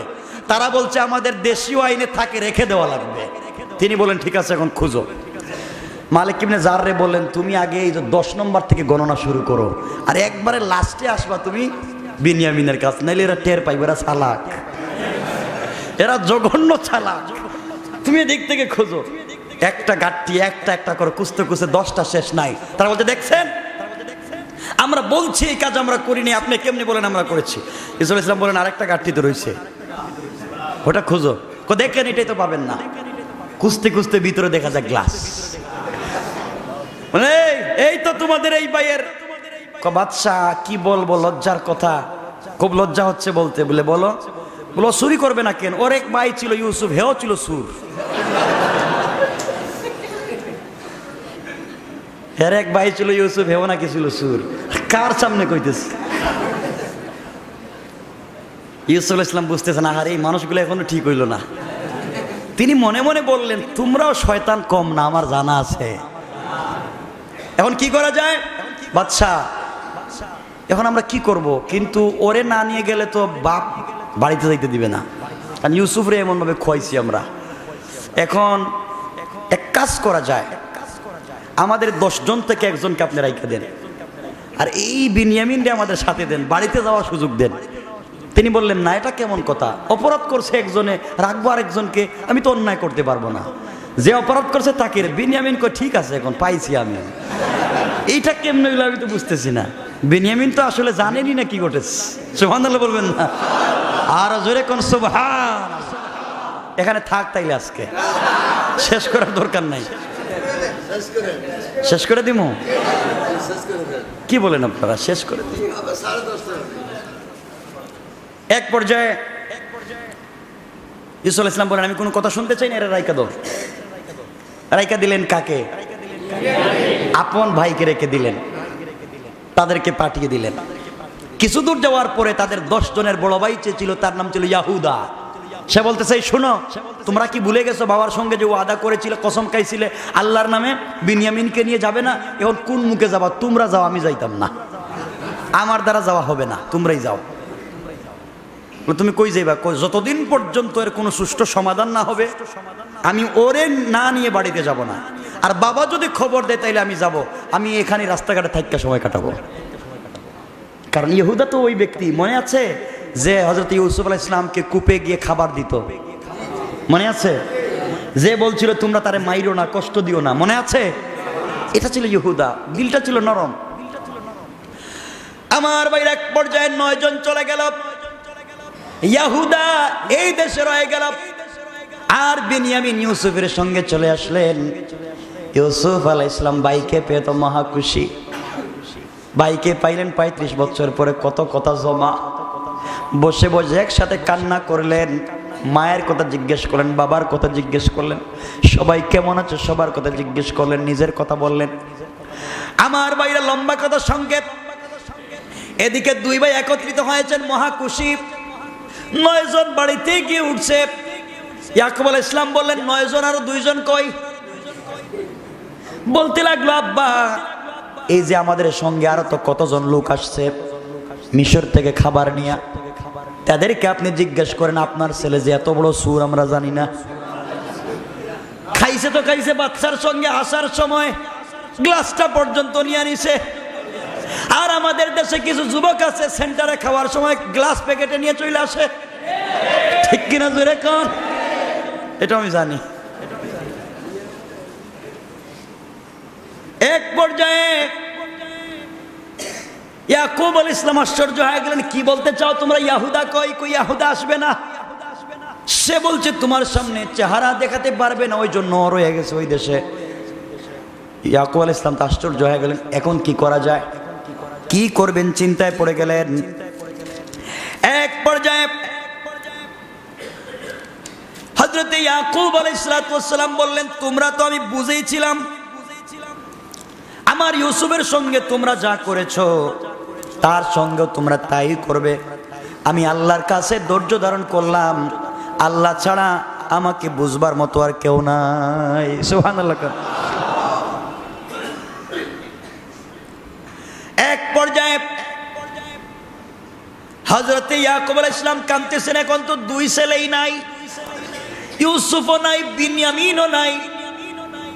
আর বলতেছেন, তোমরা কি জানো রে, আমার ইউসুফ এত সুন্দর ছিল, রাস্তায় বের হওয়ার সময় কাপড় দিয়ে ঘুমটা দিয়ে বাইর হইতাম, আমার ইউসুফকে যেন কেউ না দেখে। এখন ইউসুফও নাই, বিনিয়ামিনও নাই, আমি কেমনে জীবন কাটাবো? হঠাৎ করে একদিন হযরতে ইয়াকুব আলাইহিস সালাম বললেন, এই তোমরা শুনো, 9 ভাই এদিকে আসো। আমার মন বলতেছে আমার ইউসুফ এখনো পৃথিবীতে জিন্দা আছে। আল্লাহু আকবার। আরে তো তিনি তো পয়গম্বর, অনেক কিছুই তো আল্লাহ তাকে জানায়। তোমরা যাও, আমার বিনিয়ামিনকে খুঁজবার জন্য যাও, যেভাবেই হোক বাদশার দরবার থেকে ছুটাইয়া নিয়ে আসবে আমার বিনিয়ামিনকে। আমার বিশ্বাস বিনিয়ামিনকে খুঁজতে গিয়া হয়তো আমার ইউসুফকেও পেয়ে যাবে। কোন সুবহানাল্লাহ। তারা বলতে লাগলো, আব্বা আপনি তো পুরাতন দান্দায় আছেন দেখতেছি, এই 35 বছর আগে মরছে, আপনি এই দান্দায় আছেন। আমরা কই না এটা, আমরা তো বাপরে কই তুমি কিছু বুঝবো না, তুমি তো বুড়া।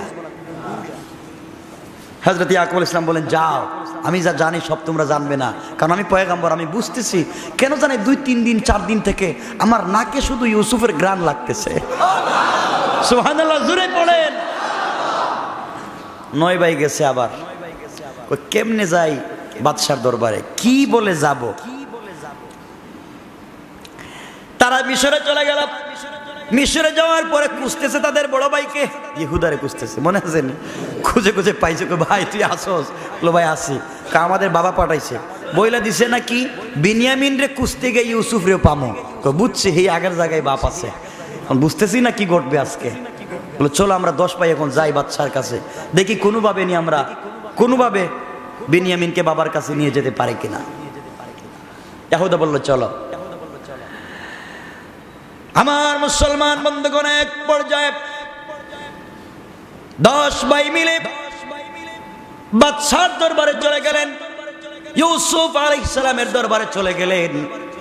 আর বলেন, বাদশা আমাদের বাবা কাঁদতে কাঁদতে একবারে জিন্দেগি শেষ, কোনোভাবেই আপনি আমাদের ভাইকে আমাদের কাছে দিয়ে দেন। হযরত ইউসুফ আলাইহিস সালাম বিনিয়ামিনকে নিয়ে বের হলেন। 2 ভাই পাশাপাশি দাঁড়িয়ে ইউসুফ আলাইহিস সালাম বললেন, তোমাদের হাতে যদি আমি তাকে দেই, তোমরা যদি ইউসুফের মতো তার সঙ্গে ব্যবহার করো। এমন সময় তারা ইউসুফের আঙ্গুলের দিকে তাকায়, চেহারার দিকে তাকায়, একটার একটার সঙ্গে কয়, তাইলে কি একে? কোন বিপদে পড়লাম নাকি? একজন জিজ্ঞেস করে হাল আনতা ইউসুফ, আপনি কি ইউসুফ? ইউসুফ আলাইহিস সালাতু ওয়াস সালাম বললেন, আমি হলাম ইউসুফ, আর বিনিয়ামিন হলো আমার ভাই। আল্লাহু আকবার। এখন তারা তো কি মনে করছেন, আমরা তো দৌড় শুরু করতাম, তোরে কত বাগে খাইছে কইছি, তুই বাঁচলে কেমনে, তুই বাঁচলে কেমনে। তারা তো ভয় পেয়ে গেছে, কান্না শুরু করছে, বাদশা আমারে বাঁচান, স্যার আমারে বাঁচান। তিনি বললেন, শোনো, স্যার আর বাদশার দরকার নাই, আজকে আমি তোমাদের ভাই, আজকে আমি তোমাদের ভাই। তোমরা চিন্তা করো না, তোমরা আমার সঙ্গে যে খারাপ ব্যবহার করেছো, আমাকে গোলাম বলে বিক্রি করেছো, আমাকে তোমরা কূপে ফেলে দিয়ে রাস্তার থেকে কুত্তার বাঘের রক্ত নিয়ে বাপকে বলছো বাঘে খাইছে, আমি তোমাদের সঙ্গে কিছুই আচরণ করব না। মনে রাখো, আজকে তোমাদেরকে আমি মাফ করে দিলাম। কত বড় উদার! এত অন্যায় করার পরে বলছেন আজকে আমি তোমাদেরকে মাফ করে দিলাম। এখন তো মাফ হয়ে যাওয়ার পরে কয় ভাই? 12 ভাই। 35 বছর পরে এক জায়গায়, কি মজা, কি শান্তি, বুঝতেছেন আপনারা? কতক্ষণ কান্নাকাটি করলেন, কিন্তু ইউসুফ তো ভালো করেই জানেন যে তারা কত বড় শয়তান, জানেন না? কিন্তু সব মাফ করে দিয়েছে। আমার মুসলমান বন্ধুগণ, এক পর্যায়ে ইউসুফ আলাইহিস সালাতু ওয়াস সালাম বললেন, বলো ভাই, আমার বাবা কেমন আছেন? তারা বলতে লাগলো, ভাই রে, বাবা তো কাঁদতে কাঁদতে চোখ নষ্ট। হযরত ইউসুফ আলাইহিস সালাম বলেন, চিন্তা করো না, তোমরা যে আমার দেশে আসবে এই জন্য তোমাদের জন্য 11টা বিল্ডিং বানিয়ে রেখেছি। আল্লাহু আকবার। কেমন ভাই, এত শয়তানি করার পর ভাইয়ের জন্য বাড়ি বানিয়ে রাখছে। তোমরা যাও, একজন চলে যাও, গিয়ে তোমরা বাবাকে খবর দাও ইউসুফকে পাওয়া গেছে, এবং তোমরা আমার বাবা সহ মা সহ যত আত্মীয় স্বজন আছে, তোমাদের বাচ্চা বউ সহ সবাইকে মিশরে নিয়ে আসো। কোন সুবহানাল্লাহ। একজন দৌড় শুরু করছে, এখন তো জুসের ঠেলায় দৌড় কেনানে, বাপকে আনার জন্য। এদিকে হযরত ইয়াকুব আলাইহিস সালামের কাছে নাতি পুতি, নিজের ছেলের বউ সবাই বসা। হঠাৎ করে ইয়াকুব বললেন, তোমরা কি কিছু বুঝতেছো? সবাই বলছেন, না, আমরা তো কিছু বুঝতেছি না। তোমরা বুঝতেছো না কিছু? না, আমি তো আমার ছেলে ইউসুফের নাকের ঘ্রাণ পাচ্ছি, শরীরের সুঘ্রাণ পাচ্ছি, আমার ইউসুফ আমার কাছে কোথাও আছে নাকি? তারা বলতে লাগলো, কি কয়? এইদিকে আগের দাম দায়ী কইতেছে, ইউসুফ কই গেছে? 35 বছর হয়ে গেছে, ইউসুফ রে পাইবো কই? তিনি বলেন, না রে, তোমরা বুঝতেছো না, আমার নাকি ইউসুফের ঘ্রাণ আসতেছে। এমন সময় যেই ব্যক্তিকে ইউসুফ পাঠালেন, যা বাবাকে নিয়ে আসো, ওই ব্যক্তি বলতেছে, ভাই, আমরা তো তোমাকে মন ভরে দেখলাম, কিন্তু আমাদের বাবা তো তোমাকে দেখতে পারলেন না। বাবার 2টা চক্ষু নষ্ট হয়ে যাওয়ার কারণে বাবা তোমাকে দেখতে পারলেন না। ইউসুফ আলাইহিস সালাম বলেন, চিন্তা করো না। এই কথা বলে তিনি একটা জামা বের করে হাতে দিয়ে দিলেন। কোন সুবহানাল্লাহ। জামা দিয়ে বললেন, শোনো, এই জামা নিয়ে যাও, এই জামা আমার বাবার চোখের সামনে লাগাইয়া দিবা, চোখটা মুছে দিবা। আমার বাবার চক্ষু আগে যেমন ছিল তার চাইতে বেশি পাওয়ার হয়ে যাবে। কোন সুবহানাল্লাহ। এই জামাটা কোন জামা মনে আছে? যেই জামা ইব্রাহিম আলাইহিস সালামকে আগুনে ফেলার সময় জান্নাত থেকে জিবরিল এনে দিয়েছিলেন, ওই জামাটা ছোট করা যায়, বড় করা যায়, মনে আছে? প্রথম খণ্ডে বলেছিলাম, এই জামাটা হযরতে ইউসুফ আলাইহিস সালামের কাছে ছিল, মনে আছে? ওটার থেকে জিবরিল আমিন বের করে এই কূপের ভিতরে ইউসুফকে পরিয়েছিলেন। ইউসুফ আলাইহিস সালাম এই জামাটা সংরক্ষণ করে রেখেছিলেন। এই জামা দুনিয়ার না জান্নাতি? কত দুনিয়ার না জান্নাতের? জান্নাতের। হযরত ইউসুফ বলেন, এই জামা নিয়ে যাও, এই জামার বরকতে আমার বাবার চোখ ভালো হয়ে যাবে। এই জামাটা যখন বাইর করা হয়েছে, তখন এর ঘ্রাণ শত শত মাইল দূরে হযরত ইয়াকুব আলাইহিস সালামের নাক পর্যন্ত পৌঁছে গেছে। কোন সুবহানাল্লাহ। আমার ভাইয়ের, এক পর্যায়ে ইউসুফ আলাইহিস সালামের ভাই চলে গেলেন ইয়াকুব আলাইহিস সালামের কাছে। কাছে গিয়ে বলতেছে, আব্বা, সুসংবাদ গ্রহণ করেন। কিসের সুসংবাদ? আব্বা, আপনি জানেন না, বিনিয়ামিনকে পাইছি, ইউসুফকেও পাইছি। আল্লাহু আকবার। বুড়া বাপ এই কথা শুনে কেমন হয়েছে? কোথায় আমার ইউসুফ? আমারে দেখাও। বাবা, তুমি তো ইউসুফকে দেখতে পারবে না, ইউসুফ এখানে নাই। এমন সময় ইয়াকুব কান্না শুরু করলেন আর বললেন, শোনো, এতদিন ৩৫ বছর হয়ে গেছে, আমি চোখে দেখি না, না জানি আমার ইউসুফ কেমন হয়েছে। আহারে ইউসুফকে তো দেখতে পারলাম না, না জানি আমার ইউসুফ কেমন হয়েছে, কেমন চেহারা। এমন সময় ওই ব্যক্তি ছেলেটা বলতেছে, বাবা কান্দিয়েন না, কান্নার কারণ নাই। ইউসুফ একটা জামা আপনাকে দিয়েছে, ওই জামা আপনার চোখে লাগান, আপনার চোখ ভালো হয়ে যাবে। ইয়াকুব আলাইহিস সালাম জামাটা চোখে লাগাতে দেরি হয়েছে, চোখ ভালো হতে দেরি হয় না, ভালো হয়ে গেছে, ভালো হয়ে গেছেন, দেখতে পাইলেন সবাইকে। ৩৫ বছর পরে কেমন অবস্থা কোন তো, চোখে আলো ফিরে আসছে, কি আনন্দ। কোথায় আমার ইউসুফ? আব্বা ইউসুফ তো মিশরে, ও জানেন ও মিশরের বাদশা। আনন্দের কান্না কাঁদলেন বাবা কতক্ষণ, আর বলেন চলো আমাকে নিয়ে চলো। মুরব্বী মানুষ জুসের ঠেলায় নাতি নাতনির পিছনে ফাইলাইয়া নিজে দৌড়, নিজে দৌড়, কেমন মহব্বত ভালোবাসা। আর তোমরা বাপকে বস্তাবন্দি করে রাস্তা ফেলাইয়া যাও। হ্যাঁ, কেমন ছিলেন হযরত ইউসুফ? কি করতেছে আমি আপনি বাপ মার সঙ্গে চলতে লাগলেন। এদিকে বাদশা বলতেছেন, ইউসুফ তোমার বাপ আসবেন, তুমি পয়গম্বর, আর একটু ইস্তেকবাল সংবর্ধনার জন্য একটু বাহিরে যাই। শহর থেকে বের হলেন হাজার হাজার মানুষ। ইউসুফ আলাইহিস সালামের আব্বা আসতেছেন, কেনান থেকে আসতেছেন। কিছু দূর যাওয়ার পরে ইয়াকুব আলাইহিস সালাম বলেন, আমার ছেলেকে দেখতেছি না কেন? আমার ছেলে তো অনেক সুন্দর, এমনিই দেখা যায়। সুবহানাল্লাহ বলেন। ছেলে একটা পাহাড়ের উপরে উঠে বলতেছে, আব্বা এই যে হাজার হাজার লোক, মধ্যখানে যেই ব্যক্তি দাঁড়াই আছে আপনি তাকাইয়া দেখেন। হযরতে ইয়াকুব আলাইহিস সালাম তাকাইয়া দেখেন, হাজার হাজার মানুষের মধ্যখানে চাঁদের মতো সুন্দর ইউসুফকে দেখা যায়। কাঁদলেন, কাছে চলে গেলেন। সংক্ষেপ একবারে কাছে চলে যাওয়ার পরে ইউসুফ আলাইহিস সালাতু ওয়াস সালামকে, ইউসুফ আলাইহিস সালাম বাপ মা ভাইদেরকে নিয়ে গেলেন নিজের রুমে। নিজের রুমে নিয়ে, নিজের অফিসে নিয়ে প্রধানমন্ত্রীর চেয়ারে বাপকে এক সাইডে মাকে এক সাইডে বসালেন। সুবহানাল্লাহ বলেন। আর আমরা বাপ মাকে বৃদ্ধাশ্রমে রাইকা শ্বশুরে লইয়া যাই। হ্যাঁ, আর শ্বশুরে লইয়া যাও। কবরে গেলে না বুঝতা কেমন মজা, এখানে গিয়া দেখো। মা বাবার খবর নাই, শ্বশুর শাশুড়ি। এক পর্যায়ে ইউসুফ আলাইহিস সালামের দুই পার্শ্বে মার বাবা, ইউসুফ আলাইহিস সালাম চেয়ারে বসা।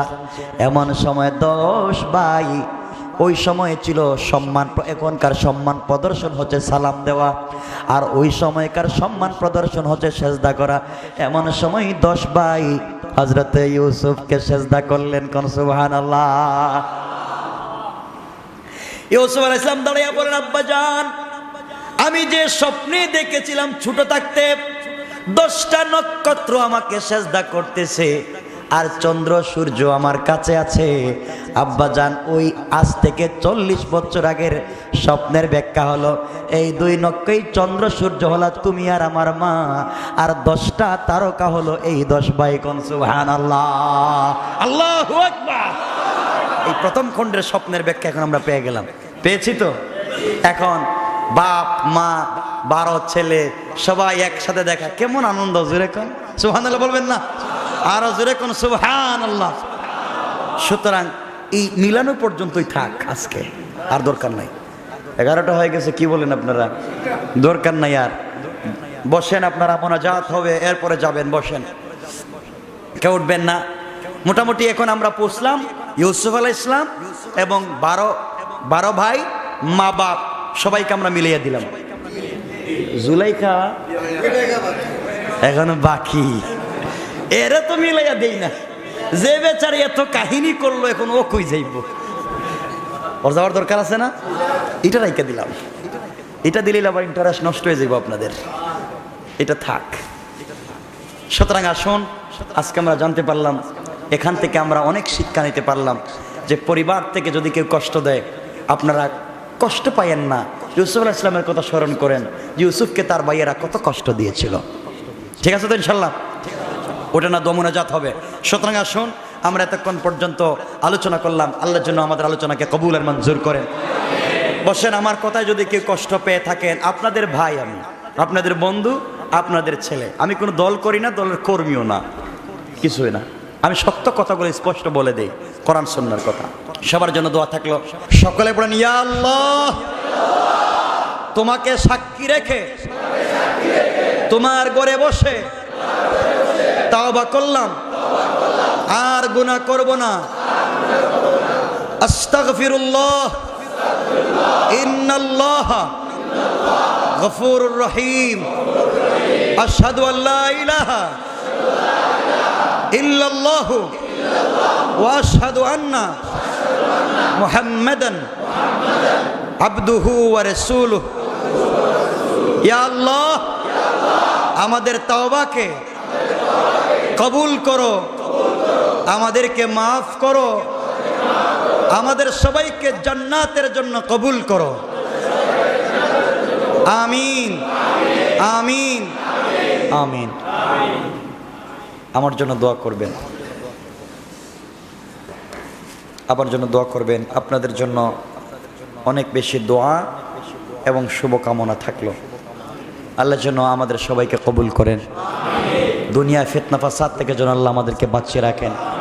যতদিন বেঁচে থাকি কোরআন সুন্নাহর পথে যেন চলতে পারি।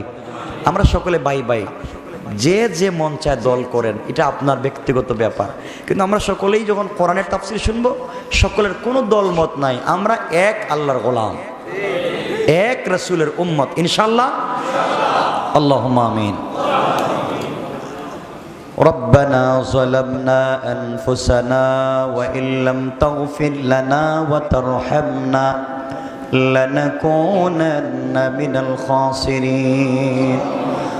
ربنا آتنا في الدنيا حسنة وفي الآخرة حسنة وقنا عذاب النار وادخلنا الجنة مع المتقين والأبرار. اللهم اغفر لنا ولوالدينا رب ارحمهما كما ربياني صغيرا. رب ارحمهما كما ربياني صغيرا.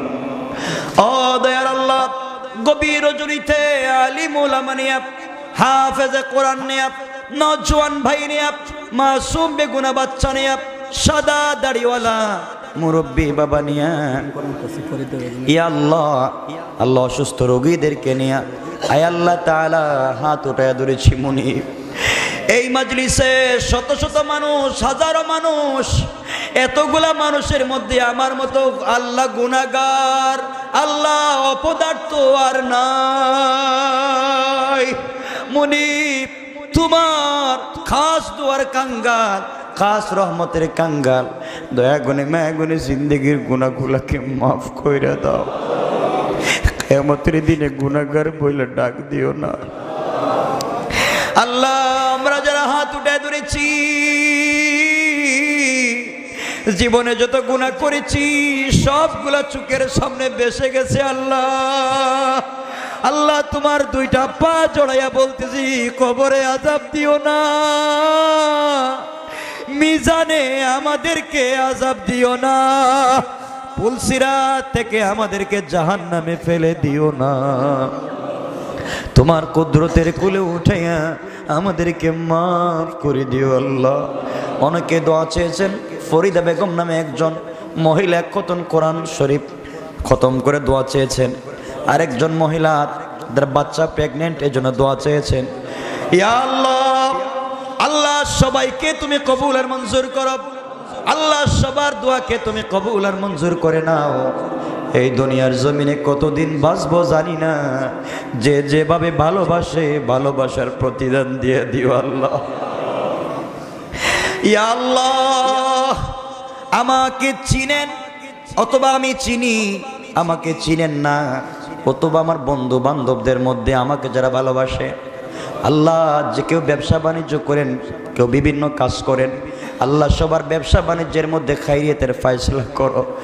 এই মুহূর্তে আমার মনের ভিতরে যাদের নাম মনে আসছে আর যাদের নাম মনে আসছে না, সবাইকে কবুল করো আল্লাহ। আজকে যেইভাবে আমাদেরকে জান্নাতের বাগানে বসাইছো, কিয়ামতের দিন বসাইয়া দিও আল্লাহ। অমনিব, কত বেয়াদবি করছি মার বাবার সঙ্গে, আল্লাহ যে বাবা আমাদেরকে কুলে বসাইয়া খাওয়াইছে, সারাদিন কাজ করে নিজে না খাইয়া আমাদেরকে খাওয়াইছে, মানুষ করবার জন্য পড়াইছে। আল্লাহ কত বাবা রিক্সা চালাইয়া ভিক্ষা করে বাচ্চাকে ভার্সিটিতে পড়াইছে, বাচ্চার টাকা হইছে কিন্তু দরদি বাবা নাই। আল্লাহ আমাদের যাদের বাবা কবরে, বাবার কবরটাকে জান্নাতুল ফিরদৌসের টুকরা বানাইয়া দাও। আমাদের যাদের বাবা বেঁচে আছেন হায়াত বাড়াইয়া দাও। কিয়ামতের দিন সবাই যখন রব্বি নাফসি বলে দৌড়াবে, কেউ কারো খবর রাখবে না। এই কঠিন সময়ে আমাদের মাই বাবার মাথায় নূরের টুপি পরাইয়া দিও আল্লাহ। অমনিব আমাদের যাদের জনম দুঃখিনী মা দুনিয়ার জমিনে নাই, আমরা দেখেছি ঘর থেকে যখন বিদায় নিয়ে আসি, জানালার ফাঁক দিয়ে মা চক্ষুটা বের করে চোখের পানি কাপড়ের আঁচল দিয়ে মুছে কাম দেয়ার বলে, আল্লাহ সন্তান যেখানেই যায় শান্তি রাখো, সুখে রাখো। আল্লাহ আল্লাহ আমাদের যাদের মা বাবা নাই, আমাদেরকে দোয়া করনেওয়ালা কেউ নাই। আমাদের যাদের মা কবরে, মায়ের কবরটাকে জান্নাতের টুকরা বানাও। আমাদের যাদের মা বেঁচে আছেন হায়াত বাড়াইয়া দাও, সুস্থ। আল্লাহ আমাদেরকে দুনিয়ায় বেইজ্জত কইরো না। এই মুহূর্তে যারা আমার সামনে বসে আছে আল্লাহ সবার মনের মাকসাদগুলোকে পুরা করে দাও, সবাইকে জান্নাতুল ফিরদাউসের জন্য কবুল করে নাও। ও সাল্লাল্লাহু তাআলা আলা নবী ওয়া আলা আলিহি ওয়া সাহবিহি আজমাইন ওয়ারহামনা মাহুম বিরহমাতিকা ইয়া আরহামার রাহিমিন। আমিন।